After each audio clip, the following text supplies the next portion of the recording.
Welcome to HTM On the Line. I'm your host, Bryant Hawkins Sr. In this episode, we're joined by Andrea Brainard, Senior Director at Children's Health in Dallas, Texas, who brings over 25 years of expertise in the healthcare technology management industry. From her initial steps as a biomed tech to her influential role as a senior leader, Andrea embodies a leadership philosophy rooted in trust and empowerment, demonstrating its pivotal role in fostering team development and learning. Our conversation explores the challenges and triumphs within the HTM field, from enhancing team dynamics to addressing critical issues like cybersecurity and the ongoing technician shortage in healthcare technology management. Stay tuned for an insightful episode with Andrea Brainard.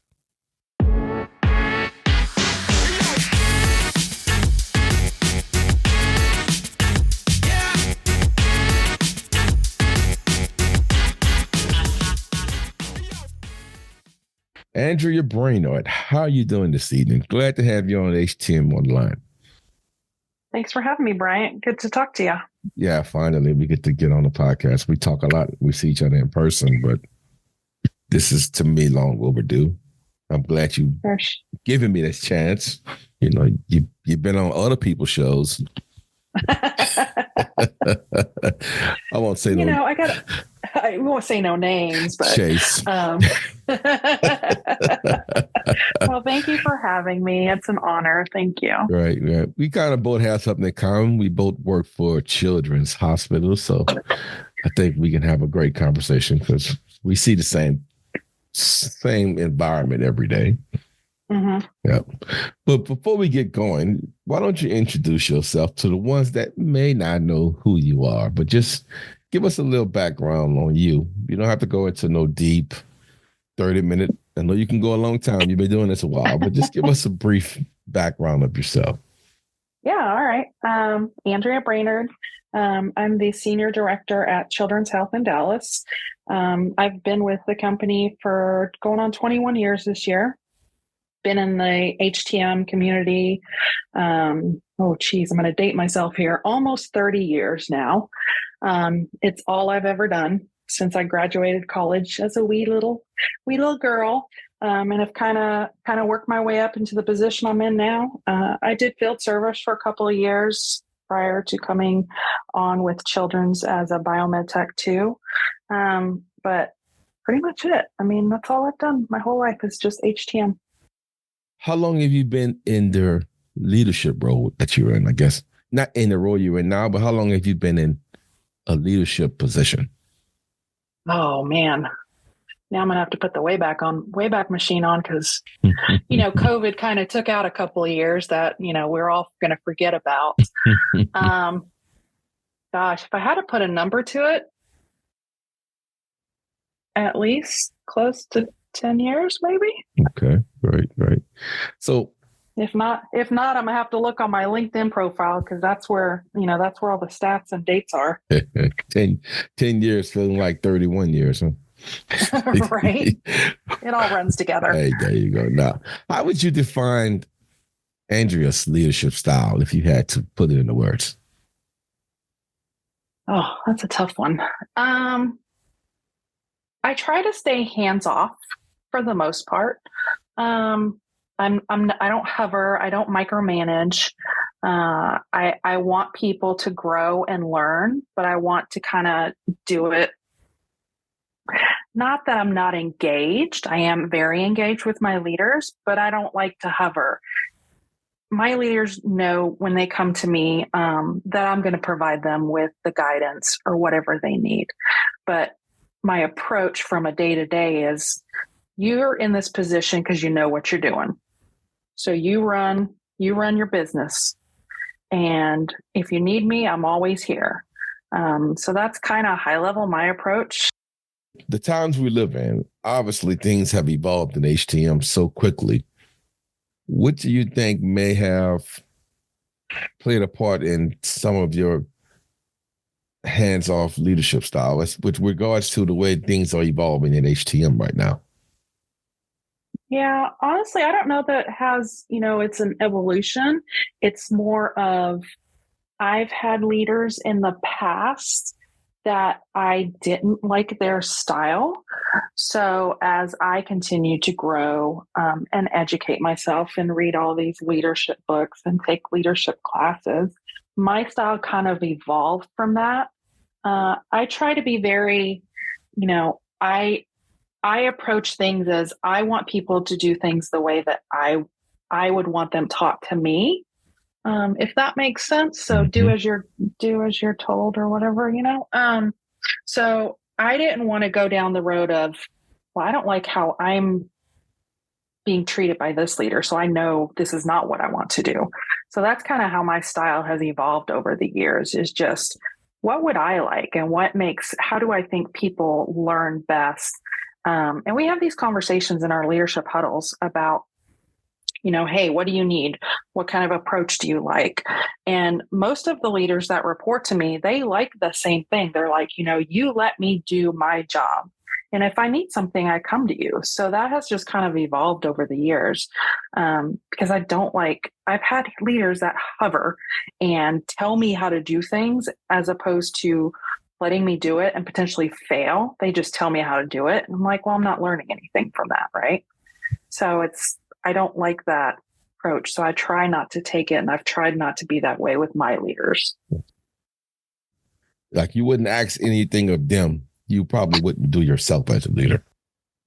Exactly. Or that I probably haven't done. And that even goes, to frontline staff. When I first went into leadership, it was a very hard transition for me personally to go from a technician to a manager. Because again, there were certain expectations of being a leader. And one of those was, well, you can't be at the bench every day. Like that's just not feasible. So it was very hard for me to let go of that little piece of me. And it took me a long time. And back then there was a running joke that, oh, if Andrea comes in and scrubs, watch out. Is she going to do circles around somebody?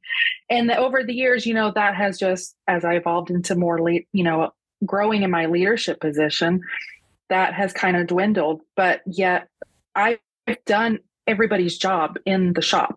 Like I know how to do it and I've been there and I've done that. And as people have moved on, kind of when I was a tech that knew me as a technician, now the new people, they don't, all they know me as is a leader. They don't know that I was once a biomed other than, yeah, I was once in your position. But I try to look at it from the lens of, I'm not going to ask somebody to do something that I haven't either done myself or I know it can be done by you. So what type of challenges would you say, being a female leader, what type of challenges you think you've seen in the industry for female leaders? I believe in the principle of give it your best work and you're going to get rewarded for that work. And I feel like that's why I'm in the position I'm in. I have proven myself that I can do the job. So I was, given those opportunities. I've had a couple of bad leaders here and there throughout the years, but I would say since I've been in leadership that I've had good leaders that support me, and they've all been males. So I feel like I haven't had some of those challenges in my leadership position. Now, when I was a technician, my very first job out of college, yes, I definitely had challenges there. At the particular hospital I was working at, there was some older generation there that are probably fixing to retire. So, you're talking 30 years ago, somebody that was in their 50s or 60s. And they were of the mindset still that women should be at home cooking and cleaning. And they were very vocal about certain things, and they were vocal about my heritage and where I came from. So I had challenges being a female in that aspect very early on in my career. But I think as I've progressed, those challenges to me seem to diminish, or I just didn't pay attention to them. And I'm going to work my butt off, and this is what I want to do. And I'm going to keep proving myself. And my leaders, as I grew up, so to speak, saw that, and I was afforded the opportunities to progress in my career. Awesome. I promise you, I won't beat you up with female questions in the HTM industry. But you mentioned your culture and background. Now, diversity and inclusion is a huge thing today. Now, how do you foster an inclusive culture within your team, if you could? I treat everybody equally. I mean, everybody has a voice. Everybody has a seat at the table. Speaking, diversity and culture, a lot of companies, particularly mine, they're doing a lot of training around that. And I think it's a good thing. Because there is still a lot of biases out in the world today. I mean, I think we're seeing it, on the news daily. So it's tough. I get it. I feel like I have my eyes pretty open. Again, I'm not from this country originally. Born and raised in Germany. Both of my parents are German. I've had diversity in my life. Back when I was born, there was East and West Germany. And I'm sorry if I'm getting into too many details, but I think that, this kind of lends to my thinking. I grew up being called a Nazi because I was born and raised in Germany. Yet I was born in West Germany, grew up there. I was there when the wall fell. So I feel like personally, and I could say this till I'm blue in the face and people might not believe me, but I have a whole different outlook on people in general. I didn't see my first African-American person until I came to the United States. And to me, it was like, okay, I mean, they're a different color, but so what? Like, I don't differentiate when it comes to certain things. And I think that's helped me keep my eyes open, so to speak, and be more diverse and have a different outlook when it comes to diversity and inclusion. I noticed one time before, probably stalking your page a while ago, you had and I think I teased you about it. Your team, y'all dressed up in, was it sports jerseys? I think, was it during HTM week? I think something was going on, and I thought that was. I threw my dig in there, like, where are the Saints jerseys? So I think that's a pretty cool thing y'all did that week, and dressing up in different team sports. What other type of things in that aspect you do to make fun things where you get everyone's coming together from different types of liking, whether it's sports or culture or music, whatever, that you may do with your team? Definitely during HTM week, we do a lot of things. This year or last year, we had a lot of fun. One was, dress up, flat throwback Thursday. So dress up, I had people coming in the 70s gear and 60s gear and a lot of 80s and things like that. So HTM week is always a fun week because I try to make it, we try to have fun that week.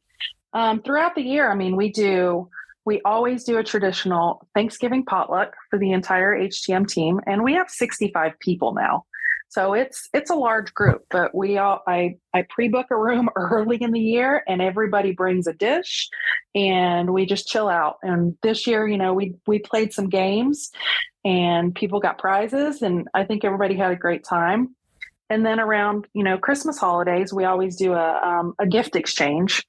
Usually it's $20, $25 gift. You wrap it. It's a white elephant type of thing. Last year, we tried something different where it was you have to bring a funny or weird mug, like coffee mug, and a bottle of your favorite, a mini, like airplane bottle of your favorite liquor. So that was fun. And instead of doing the white elephant, we read the left-right game. So you come up with a story, and I just picked one off the internet. And every time you say left, it gets passed to the left, and every time you say right, it gets passed to the right in the story. So we did that, and everybody, I think everybody had fun, and everybody walked away with a cool new mug and a little, mini airplane bottle of liquor. But who doesn't like liquor, especially on my team? Me and you constantly run into each other at the trade shows, and obviously the reason we go to the trade shows so we can stay with whatever the latest things happening in our industry. So just I'm gonna ask you this question. How do you stay ahead of this industry that's changing so much with regards to technology trends? How do you stay ahead of that with you and your team? You know, cybersecurity is a big one right now. It's on the forefront. We're trying to get tools in our tool belt that helps our team to move forward, make sure our equipment is safe. I subscribe to, all the newsletters and all the blogs and everything that comes out. And I just try to, on my way home from work, or if I don't have a meeting and I'm just doing emails, I turn on a podcast and just try to educate myself. And then I usually share that with my team, especially if it's something important. Not everything because then it's overload for them. It's like, oh, why are you sending me this other thing? But there's always hot topics that come up and we talk about those. The HTM manager currently does weekly huddles. And if there's something that is of note, I communicate that to him and he communicates it to the team. Most recently I got a email forwarded to me from one of the biomed group's directors that I'm on for all the children's hospitals about a cybersecurity attack. Hey, just FYI, so-and-so got hacked, just sharing is caring. And of course, I send that to my cybersecurity guys, and then I send it to my team to say, hey, if you guys, see anything weird or unusual, you need to make sure you let somebody in leadership know so we can escalate that to see if there's a true issue. But I try to forward emails that are pertinent to the team. And if it's noteworthy that we need to talk about it, we'll grab a quick huddle and chat as those things come up. Yes, that's great. Now, I hear you mentioning your huddles. It seems like you meet with your managers very often, or at least once a week. Now, I don't know if you can do this, but is there something can you share a particular project in the past or right now that you guys was working on and it was very challenging, but then you successfully worked together to get over that challenge? Is there something you could share with us? Yeah. So we actually just finished deploying all of our new Alaris infusion pumps literally last week.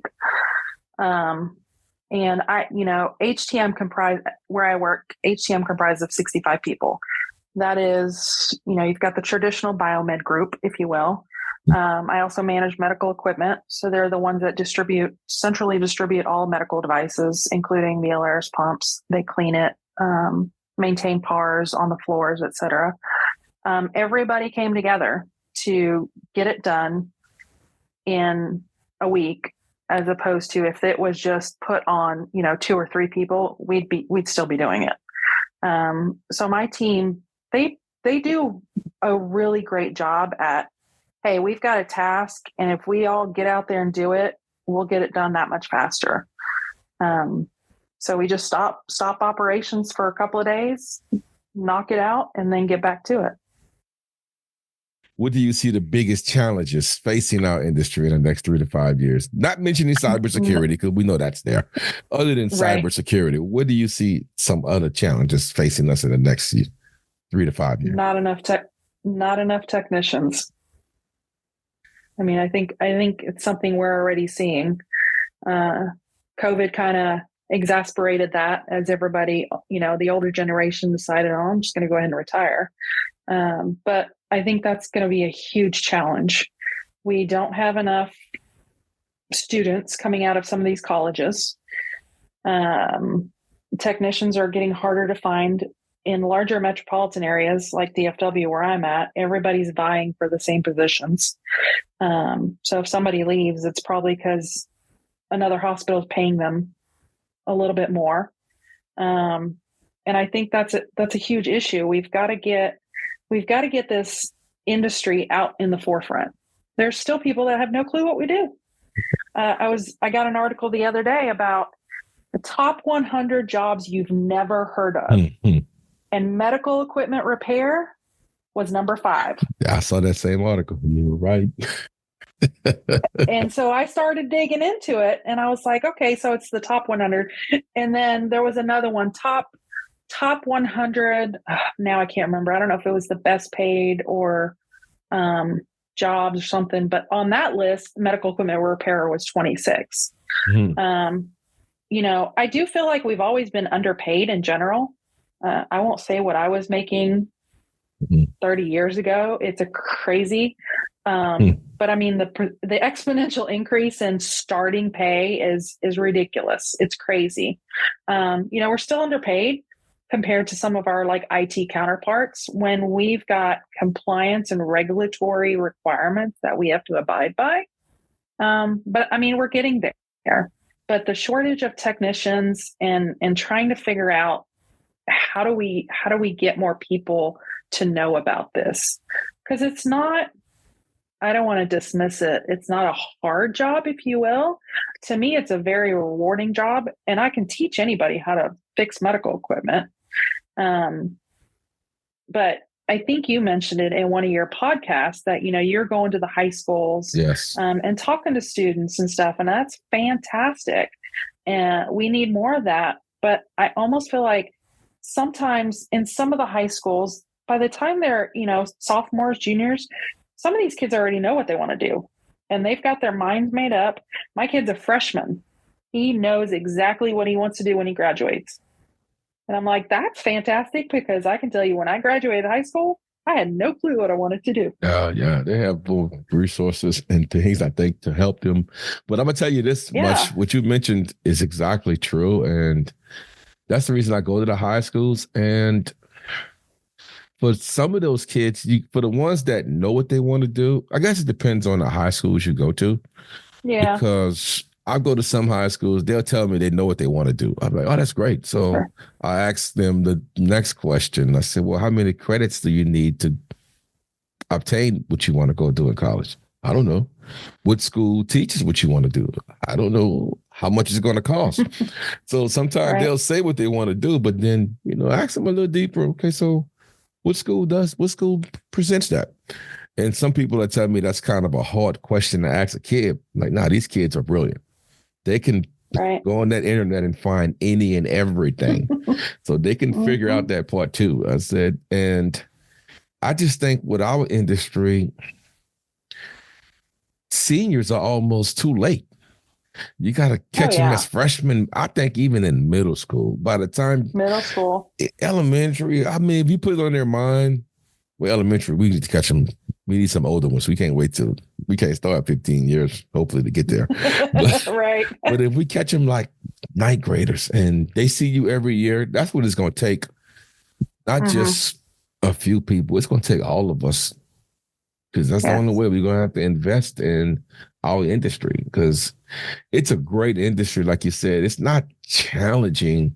I mean, it's challenging, but you have the tools. It has its challenges, but everybody's got the tools. Exactly. And I ain't talking about physical tools. I'm talking about, we have all tools. And there's a saying I always say, you give me the wheel, I'll teach them the skill. Because that's the challenge. Exactly. That's the challenges I have, is finding people that just have the passion like you. And you're not going to find that all the time, but it's all about that leadership role you play. And look like that's why you have a great team, because you were there and you know what they're going through because you've been in their shoes, and that's reflecting on your team. And as far as this challenge with staffing, like you mentioned, these young kids could fix that so quick. We just gotta get to them. I mean, well, and I think a piece of that too is hitting some of the parents too. Yes. Jewel and I talked about this a while back. You know, it's like, let's think outside of the box. It's like, we need to talk to the parents, because and the other one was the underserved community, right? The ones that can't afford to go to a 4-year college. I think my degree cost me $8,000. I mean, that's nothing. Some of the 2-year colleges, biomed programs, they're less than 10 grand easily in today's world. And it's like, well, what do we hit? We've got to hit those try to hit those specialized pockets where it's like, hey, look, here's an affordable degree. And here's what you get back on your investment day one out of college. Like, we have those numbers. Absolutely. And, get those parents to kind of help us push, like, hey, here's this career field that is an excellent return on your investment as soon as you get out. And in today's society, like, you're going to get a job. There's so many jobs open across the country. I'm going to ask you this one here, just like a personal question. Oh boy. If you had to reflect on your career, because it's been a couple of decades there, I won't say triple, but it's a couple. What are you most proud of? Going back to school and finishing my bachelor's degree. Awesome. I got my associate's degree. I started working. I had my kid a little later in life, tried to go back to school when I had him. I couldn't do it. Everybody's like, oh, you're not gonna be able to do it. I'm like, sure I can. I can have a baby and go to school. No problem. Well, that didn't work out. Life happens, activities, school, etc. And then I was like, you know what? I've got to put my foot down and finish this. If not for me, to show my son that his mom is going to finish her degree and is going to get that. And I wanted to do it for me and my family, not for anybody else, not because I needed it for my position by any means. So I talked to my husband. I said, look, I'm going to need you to handle the night stuff so I can sit down and do my schoolwork every night. And I did it for about it. I only needed a couple more credits. So I think it was 1.5 years, 2 years. And everybody was able to see me walk across that stage. And that was awesome. Now, no doubt, for you to accomplish goals, someone had to bring you there. We can't do anything on our own. Do you have a mentor that maybe shaped your career or helped you get to where you are? I've had a lot of mentors over the years. I don't know that I can pick out any one particular person. I think as I've grown, the mentors that I've had in my life have shaped me to get to that next part. Yes. To get to that next, if I'm going from a technician to a manager to director, et cetera. I think each person has helped me at that time kind of mentor me to get to that next phase of my career. Okay, since you said that there's been multiple mentors that helped you, how do you approach mentorship then, as far as in the HTM industry? How do you go about now, being all the experience you have, you are now in the position to be part of a mentorship for someone. So how do you approach that? Right. I would love to be a mentor to others. When I go to conferences, I say, hey, if you ever want to talk, if you ever have any questions, whatever, formal or informal, always reach out. Some people do, some people don't. I'm part of Amy's mentorship program. Sorry. And I've had 2 mentees through that. And that was fun. I get excited when I get to talk about biomed. I get excited about, teaching the younger generation and trying to figure out what, do they want to go into a specialty? Do they want to work for an ISO, OEM, for the hospital? And try to help them think through that and not just automatically, oh, I'm going to work for a hospital. Well, no, you have other choices. There's many other choices that you can do. So I like being a mentor, and I try to be open about it. And sometimes I have people that reach out and sometimes I don't. And that's okay. That's awesome. And I'm going to tell you something, Andrea. You can be a mentor to someone without them even knowing. Just by you consistently doing what you're doing, I can tell you encourages me, and I feed off your energy. And when I see you in person, I get that same feeling from you, and it's encouraging just to see you continuously doing what you're doing every day. That's a mentorship to someone. Believe me, trust me, because it motivates me. So keep doing the great job you're doing.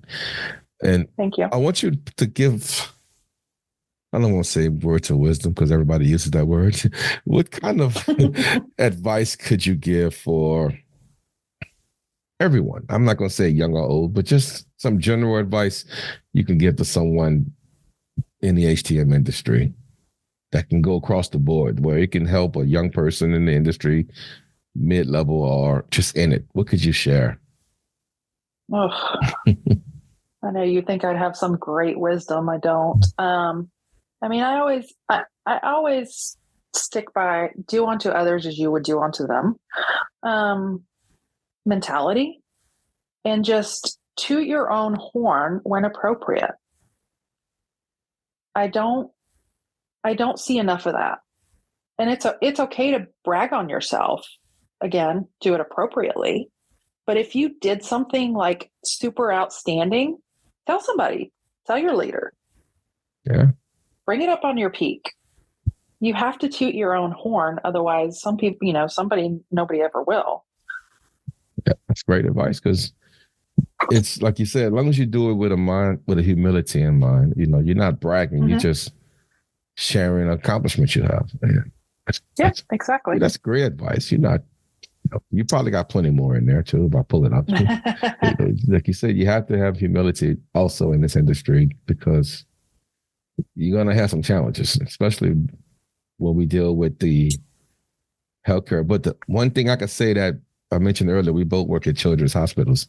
So it's like it's a different, I've recently started here 2 years ago. I've never worked in a hospital with just strictly children. It's been NICU, of course, but it's just something different about working in a children's hospital. Watching those kids walking around with that IV pole, it just makes you feel so much better about what we do every day. Because without that IV pole and pump, she couldn't walk around and see anything of value because she had to be stuck in a room. So just you come to work, you excited about coming to work, because children are all over the place, and I don't know how your building look, but I'm more than sure it's painted with multiple colors and lighting, and it's a beautiful place. Oh yeah, it's pretty for sure. Yeah, and I think everybody comes to work with a different mindset, because they are treating children's, and it's a fun place to work in general. Like the organization does a lot of fun things throughout the year. So we try to carry that down into our department. Yeah. One thing we're doing right now is a Taylor Swift. She's coming to New Orleans in the fall. So the hospital bought 4 tickets, and they're doing a raffle. And right now they're doing they're promoting it, and they're walking around the hospital. They'll ask people, they'll sing a few lyrics from the song, and then they ask you to finish. And it's hilarious watching people sing the lyrics to Taylor Swift. And at one of our leadership meetings, the COO, senior vice president, and senior director, they did a Taylor Swift performance. And the COO had on a wig, a skirt. It's on my LinkedIn page. You gotta check it out. But it's hilarious. But I love it. Yeah. But that's things you do for the kids. Right. You don't see that type of energy at other organizations at an adult facility. But yeah, there's some crazy things that happens, and the crazy things you see leadership do. But yeah, we love it. Yes. We do it for the children. Yeah. Well, Andrea, I appreciate you coming on. We got to do it again, man, because I know we probably can go about 3 hours. Right. I'm glad you came on, and we got to do this again more frequently, because I think we can have an episode just talking about children's hospitals and the challenges. Oh, yeah. That'd be a good thing we got to do. Might be a good thing. No, I appreciate you having me on. Always good to talk to you, and we'll connect soon. And that wraps up another engaging episode of HTM On the Line. A heartfelt thank you to Andrea Brainard for sharing her profound insights and experiences with us, providing a valuable perspective on leadership, team dynamics, and the critical issues facing the healthcare technology management industry today. To our listeners, thank you for tuning in. We hope today's discussion has inspired you, enriched your understanding and sparked curiosity about the impactful world of HTM. If you found value in our conversation, please consider sharing this episode on your social media platforms to spread the word and foster a wider discussion about the HTM industry. Don't forget to subscribe to our podcast on your favorite platform to stay updated with the latest conversations. Until next time, keep pushing boundaries, stay curious, and remember, the future of HTM is not just about the equipment, it's about the people who make it work. I'm Brian Hawkins Sr. Thank you for joining us on HTM On the Line. Stay safe and stay connected.